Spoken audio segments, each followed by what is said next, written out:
Hi guys, hope you're doing well. It's been a few days and it's been quite a long trip for me in the last week or so.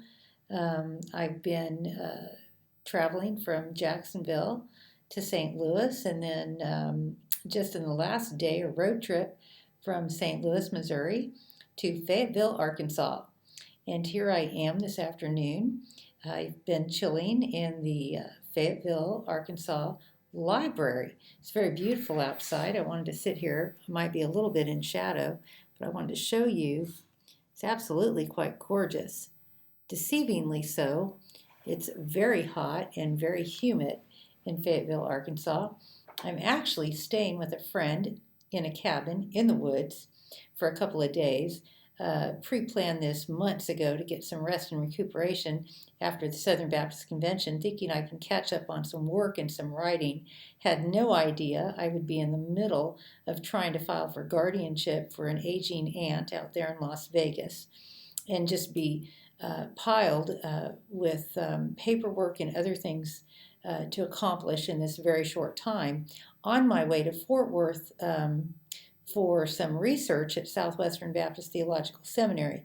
I may need to however, cut that trip short next week and leave for Las Vegas because my aunt is not in very good shape, and I have actually today had to file for an emergency hearing for guardianship in her case. So it's very technical. One day I will write either a series of articles or a book on the difficulties in facing that sort of thing with this aging aunt of mine.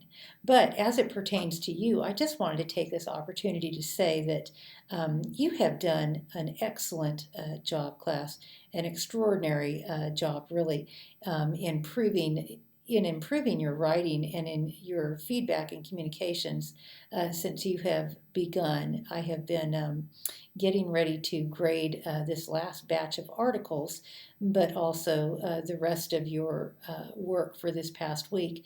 And I just want to say that it really is extraordinary how you have rallied and changed your perspectives on so many things related to how you report out the news and your understanding of investigation and just the work that it takes in producing good news writing and good reporting. I am just so proud of you. It is difficult in this day and age to discern the difference between what is a news report and what is simply a blog, somebody's opinion right off the top.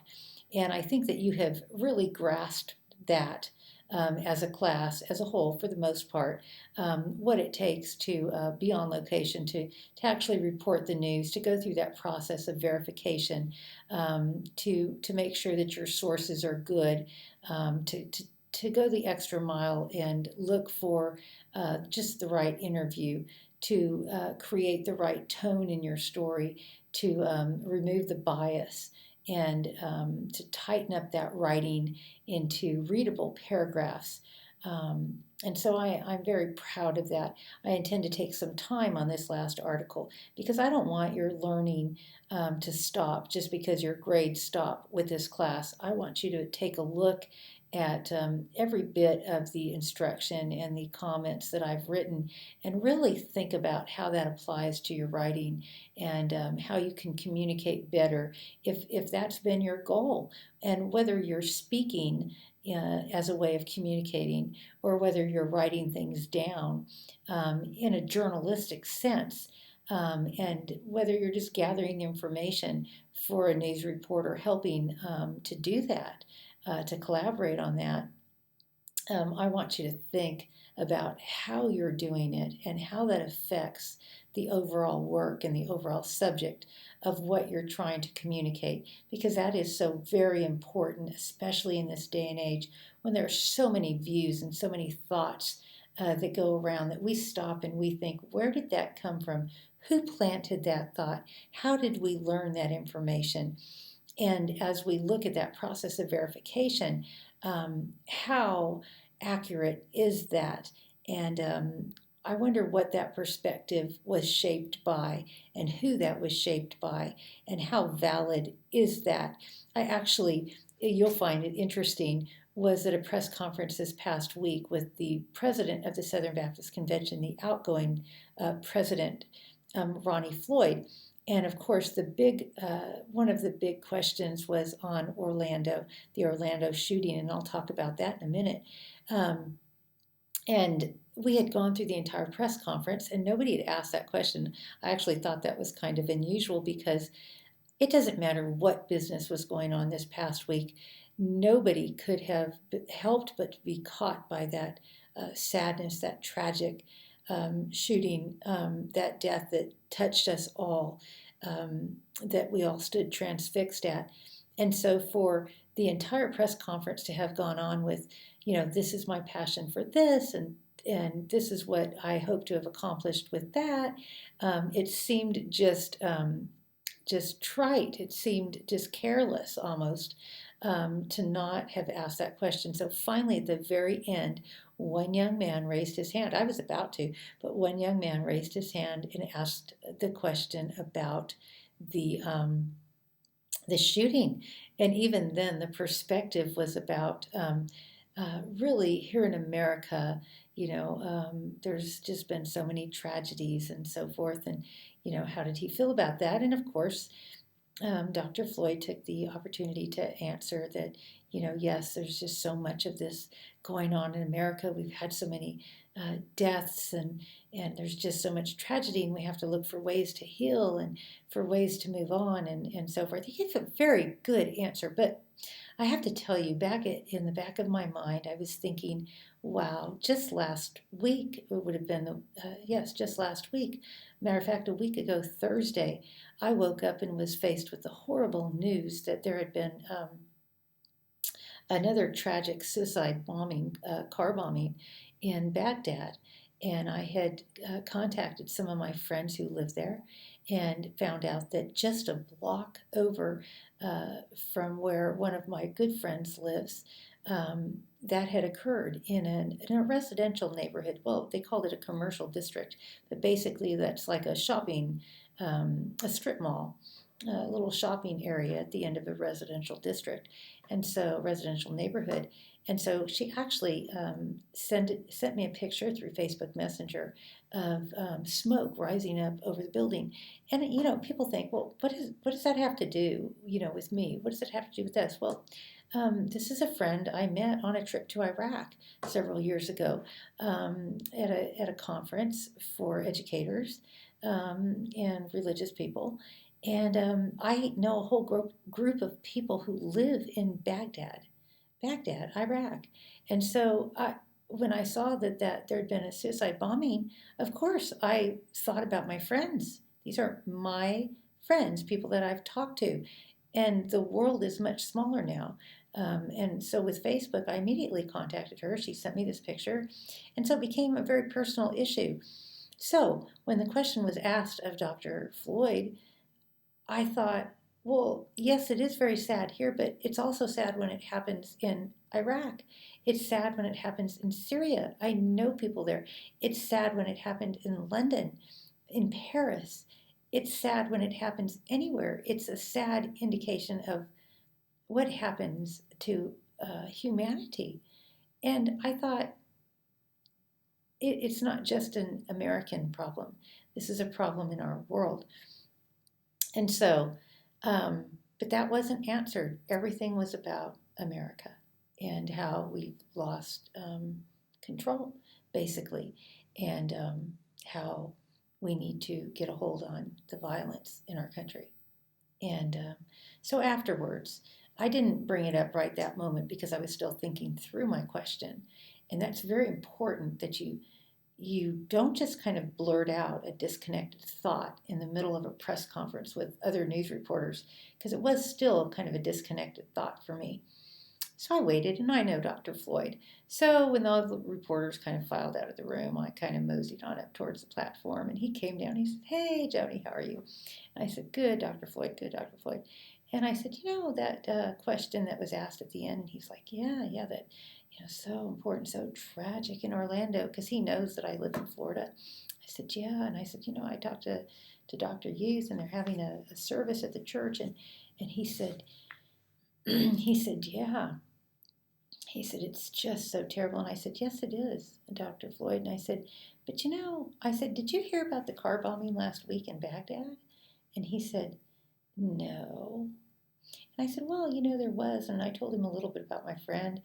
And I said, there's a lot of people over there that our people here connected with. We have pastors over there, and there's just, even our Muslim friends over there, and there's people over there, there's who are not soldiers, who are not fighters, who are not part of this ISIS thing, who are not the ones who point the guns at people, but they are just collateral damage. They're people. They're moms and dads and shop owners, and he went, yeah, yeah, and yeah. And then he gave me a very good statement about the value of humanity wherever they are, and the fact that religious freedom is important for everybody, and the fact that there's so many religious wars going on, and that whether Orlando was related or not he's not sure, but that this idea that human life is valuable wherever it is. And that is exactly what I was thinking. Now, I didn't tell him that. I didn't elicit that particular response from him, but I was gratified that he gave that response, because that is what I was thinking. And so my headline did reflect that he broadened it beyond Orlando and um, talked about that Orlando shooting in the context of a global, being a greater global issue. Um, so that's one way that we approach those sorts of issues journalistically. Now, as far as the Orlando story, that was a tragic thing that happened, and things, news happens, whether it's good, bad, and how we quickly act on it, how we report it.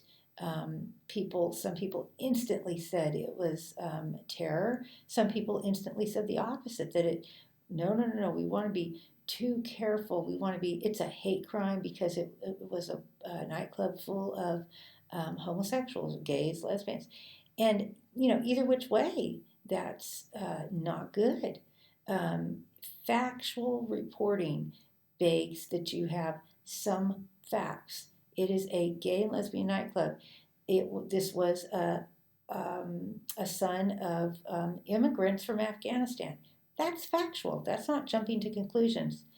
When it was first indicated that he had ties or possible ties to ISIS or to Al Qaeda earlier, those are facts. You don't hide them, you don't ignore them, you simply report them. Do people say, well, people might draw the wrong conclusion? That's not our responsibility, that people might draw the wrong conclusion. That's as bad as doing the opposite and saying that the guy is a terrorist. You cannot also say that he's not a terrorist and that he was just there to commit a hate crime. And also, hate crimes can be committed against people of religion or people who are gays, lesbians, and so forth. So there's a lot to consider when you report things like that. Bottom line is to be honest. Be honest and truthful. The truth will set you free.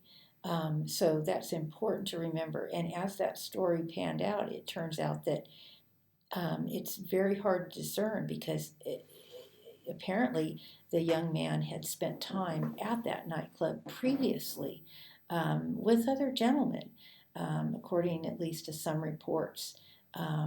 One in particular that he was training with at the police academy sometime previously to the shooting.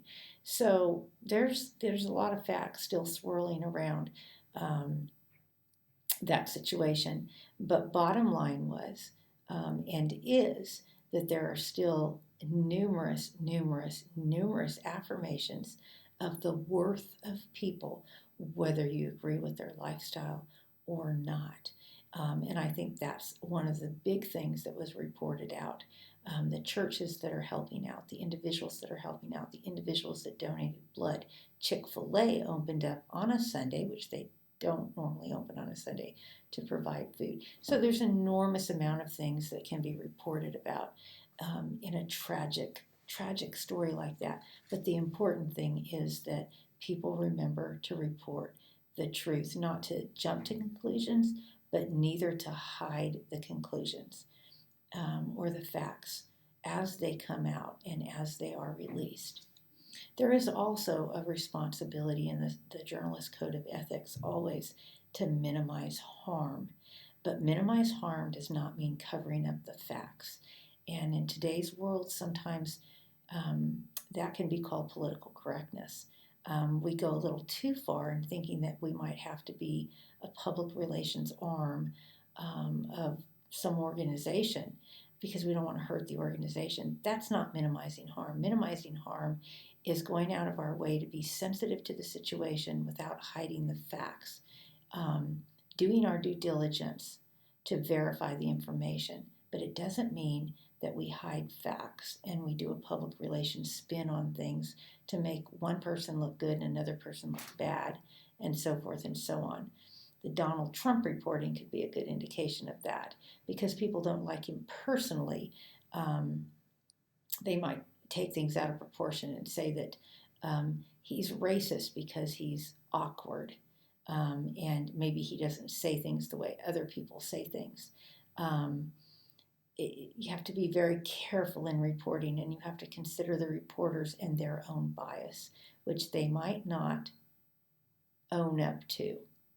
So if your interpretation of somebody being racist is that they are against immigration, then okay, that's your interpretation, that somebody's racist because they're against immigration. But remember that reporters have an obligation to report the truth, not their own bias. So that's very important. Okay.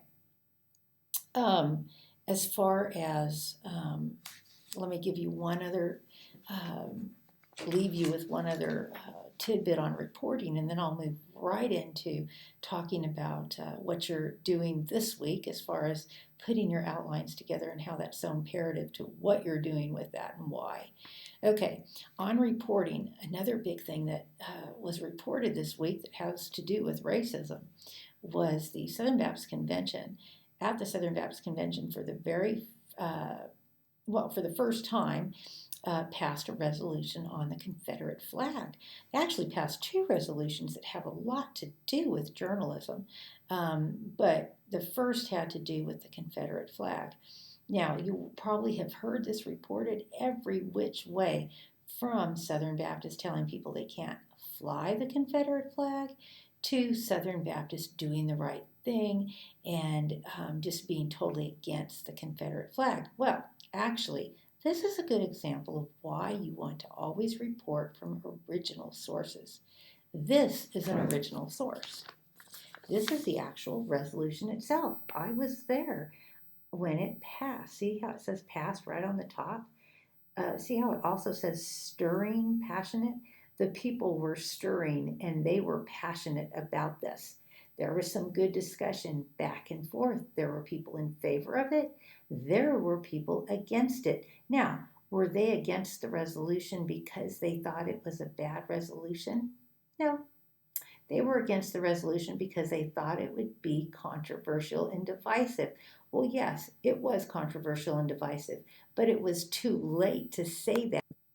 It was already out there as it was too late to say that because it was already out there as controversial and divisive.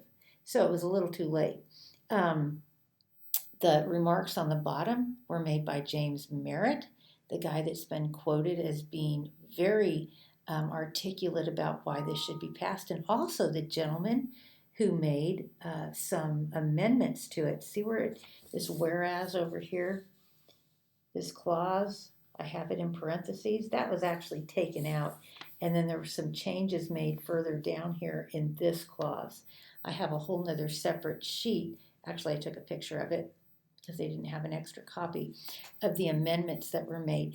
it is imperative that when you're reporting, you don't just go to somebody's AP report or another newspaper's reporter's report and write your own story. You write your story from the original sources. How do you get something like this? Well, you look up SBC resolutions and you go to sbc.net, which is the actual source. It's the Southern Baptist Convention website where they list all the resolutions. How do you find things out like that? Well, you would put, how do I find a copy of the SBC resolution on the Confederate flag? And usually in Google, they're getting pretty good about that. It might take you straight to that website. But there's ways to find out. You ask Google, you ask around, you call the Southern Baptist Convention headquarters and ask them, and they'll direct you to it. There's ways you find out how to get a hold of original sources. You ask other journalists.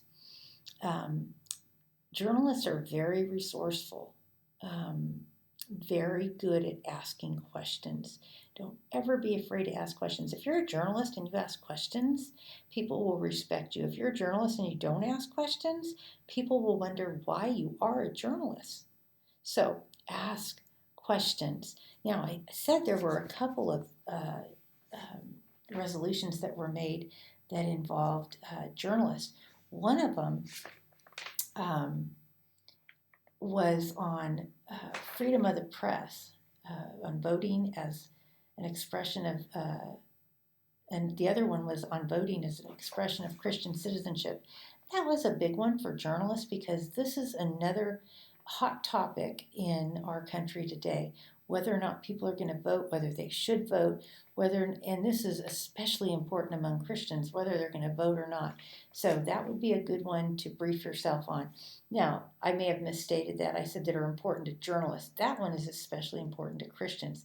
The one that's especially important to journalists, that's near and dear to me, and actually a friend, is the one that proposed this, is a resolution on freedom of the press. A resolution from Baptists on freedom of the press. It's actually historic. This is the first time that we believe that Baptists, Southern Baptists, have brought up a resolution on freedom of the press. Remember that article that I had you read about the NPR journalist that was killed? Extremely important. Also, the video that I had you watch about the writer of Harry Potter, forget her name, Rawlings, who talked about Donald Trump's freedom to be able to say what he wants to say, his free speech. Well, these two are tied in, clearly tied in together, free speech, freedom of the press. Well, Southern Baptists this year, for the first time, decided to put out its own resolution on freedom of the press. And believe me, it is a very strongly worded resolution on the First Amendment as it applies to journalists. And it applauds and salutes journalists who are doing a good job in being used by the common good. And it also encourages all of the entities of the Southern Baptist Convention, that would be those boards I was talking to you about earlier, to make reasonable accommodations, to make their entities available to news media to be able to cover the important news. And this is the resolve at the end, because resolutions are always whereas, re-resolve. Here's the last resolve, and let me read that to you. And just think, thousands of messengers to the SBC voted on this just yesterday. Resolved that we encourage Christian young people who are called to the vocation of journalism, as well as those currently engaged in the profession, to remember that ethically sound journalism should seek to be just, balanced, and accurate, and that journalists should be honest and courageous in their work. So there you go, asking you to be honest and courageous in your work. So that's pretty neat. And there's that freedom of the press resolution. I think that's pretty cool. Okay, finally, your assignment. You have been in a unique position to watch news, to read stories, and to think about who are those journalists, those editors, those broadcasters, those journalists that you admire.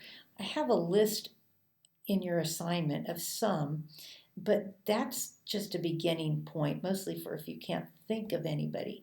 But who are those that you admire that you say are in some small way or in some large way changing the way we do journalism or changing the world?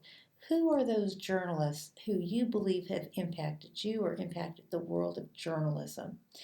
And I want you to look at your instructions and this will be the week that you, actually in a few days here, you'll turn in that outline and then turn in that paper next week. Here is my admonition for you. Here's my advice for you.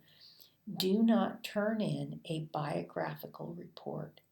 Don't start out with this person was born on a farm and then they went to school and then they did this and then they did that and then they did this and then they did that and their greatest accomplishment in journalism was blah.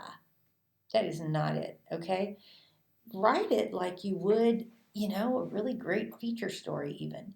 I mean, start out with, how they've changed journalism and then only talk about the aspects of their life biographically that tie into that. I mean, yes, you do need to hit at some point, maybe where they're from, where they were born or whatever, and what year or how old they are or something like, some biographical details.